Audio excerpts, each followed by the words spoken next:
नमस्कार मंडळी, ह्या एका नवीन व्हिडिओमध्ये तुम्हा सगळ्यांचं अगदी मनापासून स्वागत. उद्या असणाऱ्या अनंत चतुर्दशीचे व्रत मी तुम्हाला मागच्या व्हिडिओमध्ये सांगितलं आहे. अनंत चतुर्दशी हा एक पुण्याचा दिवस वर्षातून एकदाच येणार आहे. अनंत चतुर्दशी वर्षातून एकदाच अनंत पुण्य कमवण्याचा एक दिवस, राजेशाही सुख देणारं असं हे एक अनंत चतुर्थीचं व्रत आहे. अनंत म्हणजे जो कधीही मावळणार नाही व कधीही संपणार नाही. चतुर्दशी म्हणजे चैतन्यरूपी शक्ती. या दिवशी भगवान विष्णूंच्या अनंत रूपाची पूजा केली जाते.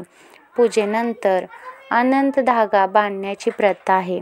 पूजेनंतर हा अनंत धागा स्त्रियांनी डाव्या हातामध्ये तर पुरुषांनी उजव्या हातामध्ये बांधायचा असतो. हा धागा बांधल्यामुळे सर्व दुःख संकटे दूर होतात. त्यामुळे अनंत चतुर्दशीला महिलांनी हे व्रत नक्की करा. हा दिवस वर्षातून एकदाच येतो, तर अनंत चतुर्दशीला हा धागा बांधला जातो. याला अनंत सूत्र असेही म्हणतात. तर ह्यानंतर आपण अनंत चतुर्दशीची व्रत कथा, संपूर्ण कथा ह्या व्हिडिओमध्ये ऐकणार आहोत. तर हा व्हिडिओ आवडल्यास लाईक शेअर नक्की करा. तर आपण व्हिडिओमध्ये पूर्ण अनंत चतुर्दशी व्रत कथा सांगणार आहोत. तर तुम्ही ही कथा शेवटपर्यंत नक्की बघा. भाद्रपद शुक्ल पक्षाच्या चतुर्दशीला अनंत चतुर्दशी व्रत केलं जातं. या दिवशी भगवान विष्णूंची पूजा करून अनंत सूत्र बांधलं जातं. या व्रताशी निगडीत एक लोककथा आहे.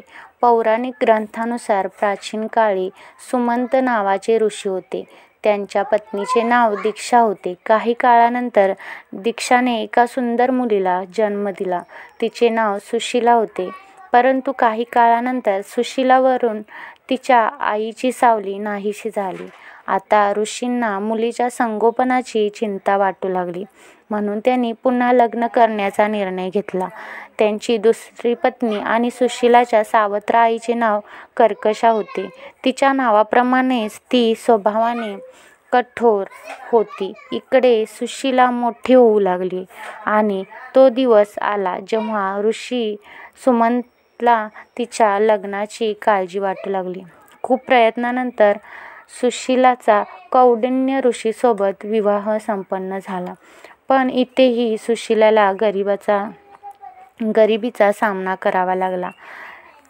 त्यांना जंगलात भटकावे लागले. एके दिवशी तिने पाहिले की काही लोक अनंत देवाची पूजा करत आहेत आणि हातावर अनंत रक्षासूत्रही बांधत आहेत.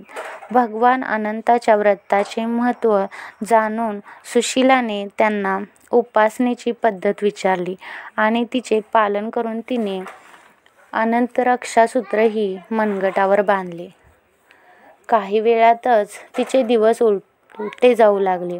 ऋषी कौंडिन्य यांना अभिमान वाटू लागला की हे सर्व आपण आपल्या कष्टाने निर्माण केले आहे. पुढच्या वर्षी अनंत चतुर्दशीला सुशीलाने अनंताचे आभार मानले, त्यांची पूजा केली आणि अनंत रक्षासूत्रही बांधून घरी परतली. कौंडिन्य यांनी हातात अनंत धागा बांधलेला पाहून विचारले. सुशीलाने आनंदाने सांगितले की हे रक्षासूत्र अनंत देवाची पूजा करून बांधले आहे. त्यानंतरच आपले इतके चांगले दिवस आले आहेत. यावर कौंडिन्याला अपमान वाटू लागला की सुशीला आपल्या मेहनतीचे श्रेय तिच्या पूजेला देत आहे. त्यांनी तो धागा काढला. यामुळे भगवान अनंत क्रोधित झाले आणि